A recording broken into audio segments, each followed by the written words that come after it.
உலகம் போற்றும் உத்தம தலைவரே, தமிழகத்தின் நலன் காக்க மார்ச் 1ஆம் தேதி மதுரை வருகிறார் பிரதமர் மோடிஜி. அவர்களை மனம் குளிர வரவேற்று மகிழ்கிறோம். நாளைய தமிழகம் நமதே. வி. ரமேஷ், மாவட்ட பொதுச் செயலாளர், மத்திய சென்னை மேற்கு மாவட்ட பாஜக. இப்போது புதிய அறிமுகம் ஆச்சி ஹோட்டல் சாம்பார் 50 கிராம் ரூபாய் 20 மட்டுமே. தமிழர்களின் number 1 choice Tamil matrimony.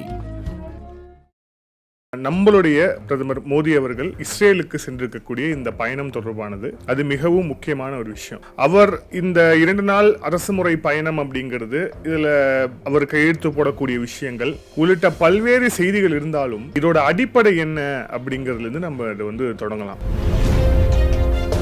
Israel ஒரு பெரிய சாத்தான். இஸ்ரேல் ஒரு சாத்தான் நாடு, லட்சக்கணக்கான மக்களை கொன்று குவிக்கக்கூடிய நாடு.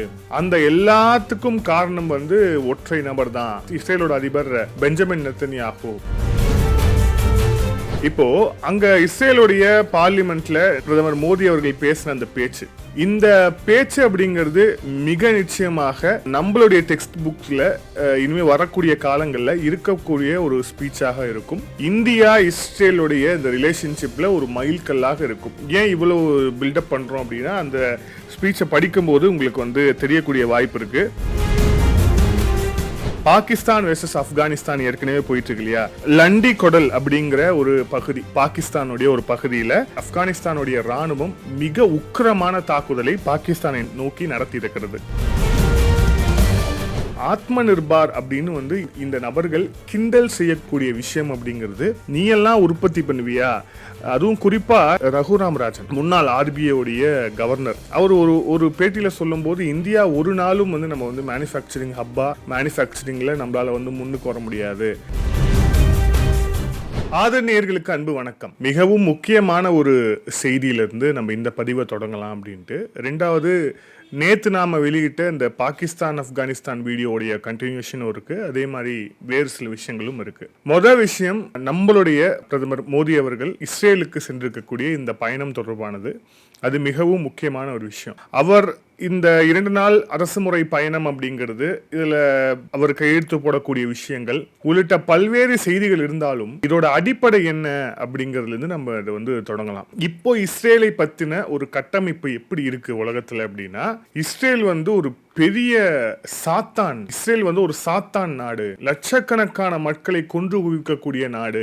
அந்த எல்லாத்துக்கும் காரணம் ஒற்றை நபர் தான், இஸ்ரேலோட அதிபர் பெஞ்சமின் நெத்தன்யாகு. மிகப்பெரிய அரக்கன், மனித குலம் காணாத அரக்கன் அப்படிங்கிறது தான் லோக்கல்ல இருக்கக்கூடிய ஒரு சில ஜியோ பொலிட்டிக்கல் எக்ஸ்பர்ட்ஸ்ல இருந்து தொடங்கி நிறைய ஊடகங்கள்ல, அதுவும் குறிப்பா இடதுசாரி ஊடகங்கள்ல ஜாஸ்தியா வரக்கூடிய ஒரு செய்தி. சோ இஸ்ரேலுக்கு யாரும் போக மாட்டாங்க, இஸ்ரேலுக்கும் ஈரானுக்கும் நடந்துட்டு இருக்கக்கூடிய விஷயங்கள், இஸ்ரேலை ஒரு மிகப்பெரிய பூதமாக கட்டமைப்பது, இவ்வளவு விஷயங்கள் போயிட்டு இருக்கும் போதுதான் இந்தியாவுடைய பிரதமர் மோடி அவர்கள் அங்க போறாரு. 2017 அவரோட ஃபர்ஸ்ட் விசிட்டே இந்தியாவுடைய முதன்முறையாக ஒரு பிரதமர் போறாருன்னா அது மோடி அவர்கள் தான். இது முன்னாடியே யாழ்ப்பாணத்துக்கு போகும்போதும் கிட்டத்தட்ட அதே விஷயங்கள் தான். இப்படி இருக்கும்போது இப்போ இந்த ஒரு ஜியோ பொலிட்டிக்கல் சிச்சுவேஷன்ல பிரதமர் மோடி அவர்கள் அங்க போறாரு. அங்க போய் அங்க ஒரு பேசக்கூடிய பேச்சு, அதே மாதிரி அவரை வரவேற்க அவருக்குன்னு ஒரு ஸ்பெஷல் அட்டென்ஷனை கொடுத்து இஸ்ரேல் வரவேற்று உள்ளிட்ட விஷயங்கள்லாம் மறைமுகமாக பல செய்திகளை உணர்த்தக்கூடிய விஷயமாக இருந்தது. குறிப்பா பெஞ்சமின் நெத்தன்யாகுவும் அவருடைய மனைவி சேராவும் நேரடியா ஏர்போர்ட்டுக்கே பிரதமர் மோடி அவர்களை வரவேற்றார்கள். அப்ப வரவேற்கும் போது இஸ்ரேல் பிரதமர் அவருடைய மனைவி ஒரு ஜாக்கெட் போட்டிருக்காங்க. அந்த கலரும் பிரதமர் மோடி அவர்கள் அவருடைய இதில் வச்சிருக்கக்கூடிய கலரும் ஒன்று. இது ரெண்டுமே சாஃப்ரான். நம்ம தமிழ்ல, அதுவும் தமிழக இதில் சொல்லணும்னா அது காவி. ஸோ அதை இஸ்ரேலுடைய பிரதமரே அதை சுட்டி காட்டி பேசி நிறைய சிக்னிஃபிகண்டாக நடந்தது. இந்த மாதிரியான விஷயங்கள் எதர்ச்சியா நடக்கிறதுக்கான வாய்ப்பு இல்லை. எப்படி SCO சப்மிட்ல ரஷ்யாவுடைய அதிபர் புட்டின் வெயிட் பண்ணி பிரதமர் மோடி அவர்களை கார்ல கூட்டு போனது எப்படி ஒரு தற்செயலான விஷயம் கிடையாதோ, அதே போல பல விஷயங்கள் இந்த ஜியோ பொலிட்டிக்கலா நடக்கக்கூடிய பல விஷயங்கள் தற்செயலா நடந்துருச்சு, தெரியாம நடந்துருச்சு, அதிர்ச்சி தரக்கூடியமா நடந்துருச்சு அப்படிங்கிறது மாதிரிலாம் கிடையாது. ஸோ இது எல்லாமே ரொம்ப திட்டமிடப்பட்டது. அதே டைம்ல ஒரு மறைமுக செய்தியை உணர்த்தக்கூடியதுதான் இந்த சூழல்ல. ஸோ இந்த 2 நாள் விசிட் அப்படிங்கிறது ரொம்ப முக்கியமான ஒரு விஷயமாக இருக்கிறது. ஏன்னா குளோபல் லெவலில் அமெரிக்கா, ரஷ்யா, சைனா இந்த நாடுகளை தாண்டி கிட்டத்தட்ட ஒரு சூப்பர் பவராக எல்லாருமே பார்க்கக்கூடிய நாடு. அதே மாதிரி ஒரு மிகப்பெரிய அளவில் அக்செப்டன்ஸ் இருக்கக்கூடிய ஒரு நாடு. அப்புறம் அந்த நாட்டுடைய தலைவர் வந்து இஸ்ரேலுக்கு போகிறது அப்படிங்கிறது இஸ்ரேலுக்கு எந்த அளவுக்கு முக்கியம் அப்படிங்கிறது ஒன்று. ரெண்டாவது, இந்தியா அதை வந்து இதை செய்யறதுக்கான காரணம் என்ன அப்படிங்கிறது முக்கியம். இப்போ அங்க இஸ்ரேலுடைய பார்லிமெண்ட்ல பிரதமர் மோடி அவர்கள் பேசின அந்த பேச்சு, இந்த பேச்சு அப்படிங்கிறது மிக நிச்சயமாக நம்மளுடைய டெக்ஸ்ட் புக்ஸ்ல இனிமே வரக்கூடிய காலங்களில் இருக்கக்கூடிய ஒரு ஸ்பீச்சாக இருக்கும். இந்தியா இஸ்ரேலுடைய இந்த ரிலேஷன்ஷிப்ல ஒரு மைல்கல்லாக இருக்கும். ஏன் இவ்வளவு பில்டப் பண்றோம் அப்படின்னா, அந்த ஸ்பீச்சை படிக்கும்போது உங்களுக்கு வந்து தெரியக்கூடிய வாய்ப்பு இருக்கு. ரொம்ப முக்கியமா எங்க 2 நாடும் கனெக்ட் ஆகுது, எங்க நாம கனெக்ட் ஆகிறோம், இஸ்ரேலை நம்ம ஆதரிப்பதற்கான காரணம் என்ன, இஸ்ரேலும் இந்தியாவும் ஒரே இடத்தில் பாதிக்கப்பட்டிருக்கிறது அப்படின்னா அந்த இடம் என்ன அப்படிங்கிற பல விஷயங்களை ஒரே ஸ்பீச்ல உணர்த்தக்கூடியதுதான் வந்து பிரதமர் மோடி அவர்களுடைய அந்த உரை. அந்த உரையை அப்படியே படிக்கலாம். I also carry with me the deepest condolence of the people of India for every life lost and for every family whose world was shattered in a barbaric terrorist attack by Hamas in October 7. October 7 Hamas நடத்திய அந்த தாக்குதலில் கிட்டத்தட்ட 1000க்கும் மேற்பட்ட இஸ்ரேலை சேர்ந்தவர்கள் அதில் வந்து கொல்லப்பட்டாங்க. So அதை வந்து குறிப்பிட்டு அதில் வந்து உங்களுடைய அந்த கவலையை எங்களால் உணர முடிகிறது, அதே மாதிரி உங்களுடைய கவலைக்கு முழுமையாக நாங்கள் துணி நிற்கிறோம் அப்படிங்கிற அந்த விஷயத்தை வந்து சொல்றார். So we feel the pain and we share your grief. இதுதான் வந்து பிரதமர் நேரடியாக வந்து சொன்ன விஷயம். No cause can justify the murder of civilians. Nothing can justify terrorism. India has also endured the pain of terrorism for a long time. தீவிரவாதத்தை எந்த காரணத்துக்காகவும் அனுமதிக்க முடியாது, எந்த காரணத்துக்காகவும் அதை வந்து ஜஸ்டிஃபை பண்ண முடியாது அப்படிங்கிறத சொல்லி இந்தியாவும் இதே மாதிரி விஷயங்களை வந்து அனுபவித்திருக்கிறது அப்படின்ட்டு அவர் கோட் பண்ணக்கூடிய விஷயம் என்ன அப்படின்னா, we remember 26/11 Mumbai attacks and the innocent life lost, including Israel citizens. Like you, we have consistent, uncompromising policy of zero tolerance of terrorism with no double standards. And the 26/11 Mumbai attackல தீவிரவாதிகள் நடத்திய அந்த வெறியாட்டம், அதில் வந்து அப்பாவி இந்தியர்கள் கொல்லப்பட்டது, அதில் ஒரு ஃபாரினராக வந்து இஸ்ரேலை சேர்ந்தவரும் கொல்லப்பட்டார் அப்படிங்கிற அந்த விஷயத்தை அழகாக வந்து கனெக்ட் பண்ணி, இந்த தீவிரவாதத்திற்கு எந்த விதமான ஒரு எக்ஸ்கியூஸும் எதுவுமே இருக்கக்கூடாது, அது எல்லாத்தையும் கடந்து தீவிரவாத எதிர்ப்பு அப்படிங்கிறதுல, தீவிரவாத அழிப்பு அப்படிங்கிறதுல இரட்டை நிலைப்பாடு அப்படிங்கிறது இருக்கக்கூடாது, அதை வந்து சகித்து கொள்ள முடியாது அப்படிங்கிற விஷயத்தையும் அதில் வந்து அவர் வந்து குறிப்பிடுறார். Terrorism aims to destabilize societies, to block development and to erode trust. Countering terrorism requires sustained and coordinated global action. இது ரொம்ப முக்கியமான ஒரு விஷயம். அதாவது countering terrorism requires sustained and coordinated global action. இந்த பயங்கரவாதம் அப்படிங்கிற அந்த ஒரு பிரச்சனை அப்படிங்கிறது இது ஒரு நாடு ஒரு இடத்துல போய் சமாளிக்கக்கூடிய விஷயமாக இல்லை. இதுக்கு வந்து சர்வதேச அளவில் ஒரு ஒருங்கிணைப்பு அப்படிங்கிறது தேவைப்படுது. அந்த ஒருங்கிணைப்பின் கீழே தான் இந்த தீவிரவாதத்தை நாம் முற்றும் முழுதாக வந்து முடிவுக்கு கொண்டு வர முடியும் அப்படிங்கிறத இஸ்ரேலுடைய பார்லிமெண்ட்ல நம்மளுடைய பிரதமர் சொன்னதுக்கு மிக முக்கியமான காரணங்கள் அப்படிங்கிறது வந்து இருக்கு. Some years ago, when you concluded the Abraham Accords, we applauded your courage and vision. It was a moment of a new hope and the long troubled region. Since the situation has changed significantly, the path even more challenging, yet it's important to sustain the hope. Abrahamic Accords வந்து நீங்க வந்து கொண்டு வந்தது, அதில் வந்து sign பண்ணது அப்படிங்கிறது ரொம்ப முக்கியமான ஒரு விஷயம்.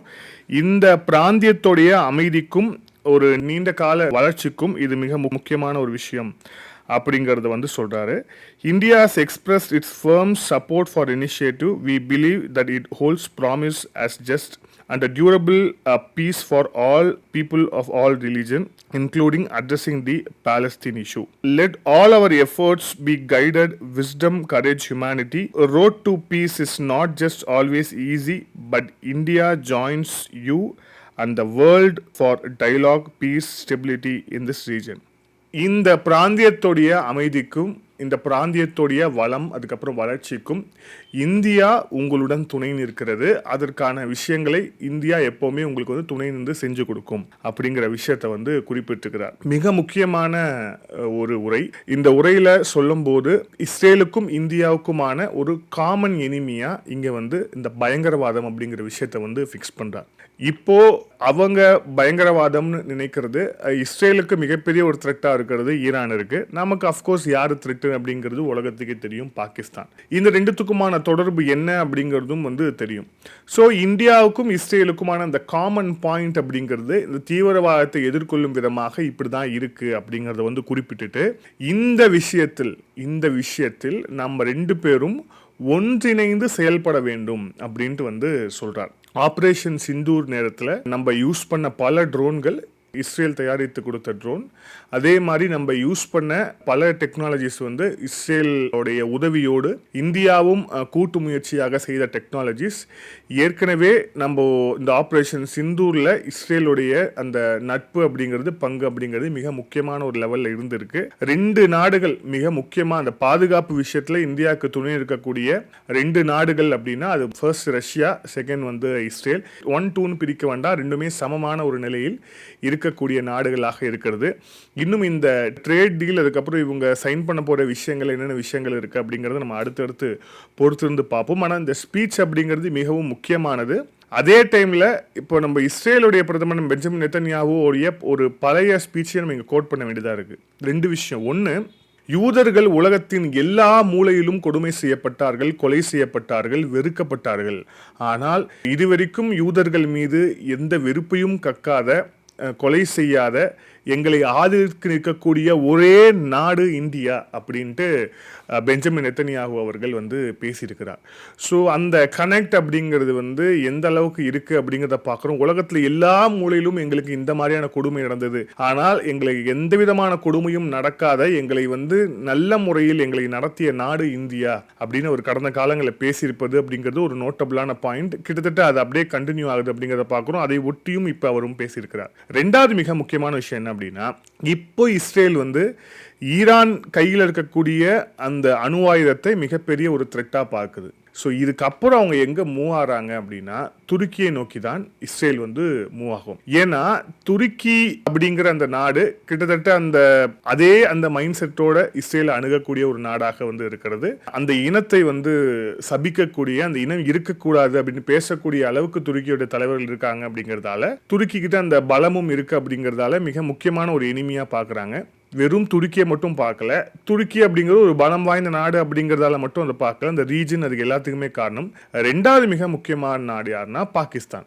ஏன்னா பாகிஸ்தானிடம் தான் அணு ஆயுதம் இருக்கிறது. இஸ்ரேலுடைய பிரதமர் பெஞ்சமின் நெத்தன்யாஹு ஒரு விஷயம் சொல்றாரு, இஸ்லாமிக் ராடிக்கல்ஸ் கிட்ட அணு ஆயுதம் இருப்பது அப்படிங்கிறது ஆபத்து, அது நாங்க ஆபத்தாதான் இஸ்ரேல் எப்பவுமே கருதும் அப்படின்ட்டு வந்து அவர் சொல்றார். ஸோ இஸ்லாமிய அடிப்படைவாத மனநிலை கொண்ட நாடுகளிடம் அணு ஆயுதம் இருப்பதை இஸ்ரேல் ஒருபோதும் அனுமதிக்காது, அதை வந்து அனுமதிக்க விடாது அப்படிங்கிறதுக்கு இப்போ அவங்க ஈரான்ல பண்ணிட்டு இருக்க விஷயங்களும் வந்து நமக்கு ஒரு சாட்சி.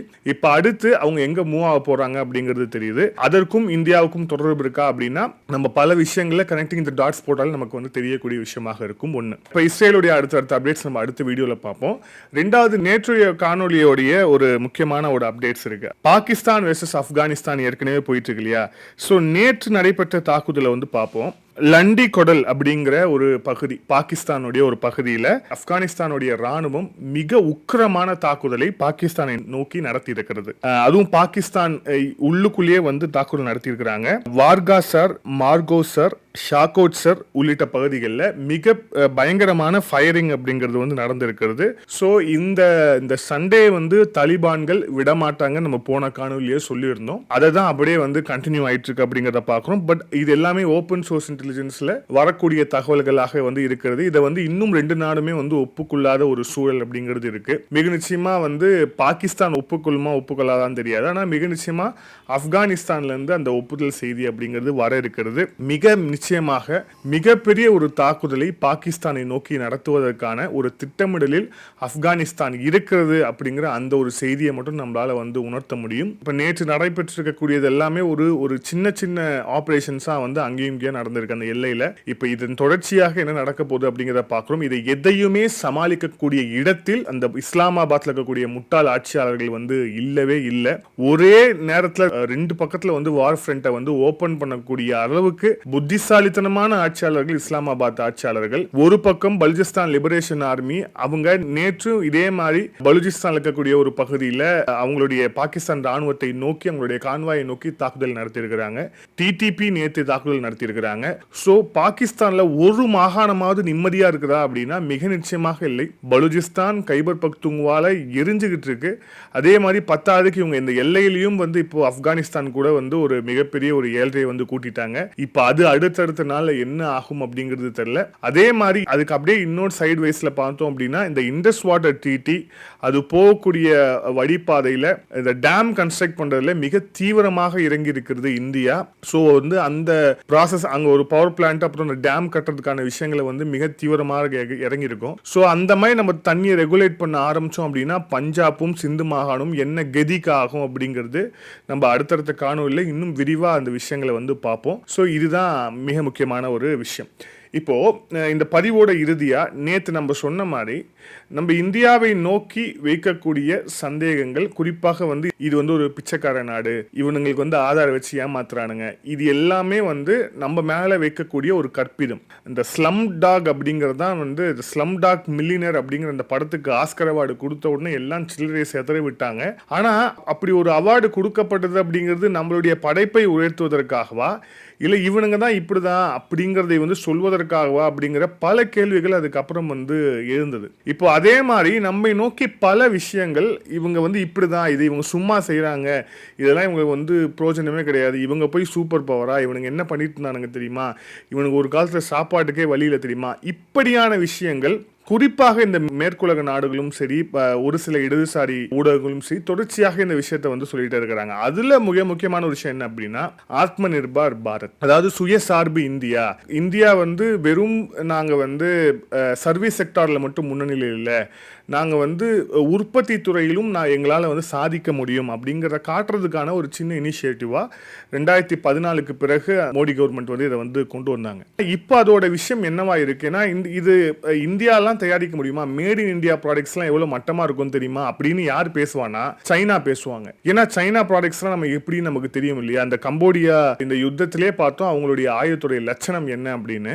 ஸோ மேட் இன் இந்தியா அப்படிங்கிற அந்த விஷயத்தை வந்து இன்னும் ஜாஸ்தியாக வந்து புஷ் பண்ணுவதற்கான ஒரு விஷயம், அது என்ன மாதிரியான தாக்கத்தை ஏற்படுத்தி இருக்கு அப்படிங்கறத தெரிஞ்சாதான் நம்ம இது எப்படின்னு சொல்ல முடியும். ஸோ இப்போ டக்குன்னு பார்ப்போம். முதல் விஷயம், கிட்டத்தட்ட 14 துறைகள்ல இந்த ஆத்ம நிர்பார் அப்படிங்கிறது வந்து ரொம்ப எக்ஸலண்டா வந்து ஒர்க் ஆயிருக்கு 2014 அப்புறம் பார்த்தோம் அப்படின்னா. Electronics, pharmaceutical, renewable energy, automobile components, advance கெமிஸ்ட்ரின்னு சொல்லிட்டு உள்ளிட்ட இந்த துறைகள் எல்லாத்துலயுமே வந்து நம்மளுடைய தொழில் முனைவோர்கள் அதிகமா வந்து ஆயிருக்கிறாங்க. இப்போ இதை அதிகமா இருக்கிறது மூலியமா நம்மளுடைய வளர்ச்சி அப்படிங்கிறது இப்போ இந்த பினான்சியல் 2026ல குவார்டர் 2ல எவ்வளவு இருக்கும் அப்படின்னு நம்ம ப்ரெடிக்ட் பண்றோம்னா 8.2 இருக்கும் அப்படின்ட்டு வந்து நம்ம வந்து ப்ரெடிக்ட் பண்றோம்.